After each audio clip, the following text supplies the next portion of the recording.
உளறுவதெல்லாம் உண்மை.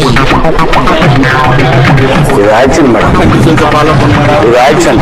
இவனோட நடவடிக்கை வெளியில விட்டு பாருங்க. அவன் நல்லா சிரிக்கிறான். இவனோட நடவடிக்கை வெளியில விட்டுங்க. அவன் நல்லா ஆக்ஷன் பண்ணுவான். நல்லா சரக்கு போட்டு நல்லாவே கலாய்ப்பான். கைய வச்சு இப்படி சொன்னதே நான் புரிஞ்சுக்கிட்டேன். எனக்கு தெரியும் மேடம் எப்படி செஞ்ச, எப்படி போன. உற்சாக கொடுத்து உங்களை காப்பாத்தின, கொடுத்து உங்களை காப்பாத்தின. பாலாஜியை கைது செய்தது சரி என்றும் அவரிடம் அமலாக்கத்துறை விசாரணை நடத்தலாம் என்றும் தீர்ப்பளித்தார். துரோகம் செஞ்சுட்டீங்களா? துரோகம் பண்ணிட்ட உண்மைதான். நம்ம முதலமைச்சர் தான். ஆனா இப்ப சொன்னா பாத்துங்க, பச்சை பொய்யே.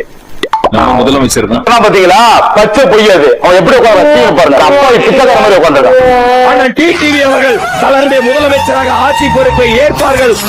நான் இந்த அரங்கத்திலே கீழே தொங்குகிறேன். இந்த பேச்சிலே நீங்க புரிஞ்சுக்கலாம் இந்த யாரு எப்படி என்னன்னு. ரெண்டு பேருமே நல்லவங்க கிடையாது. இதுல நான் தான்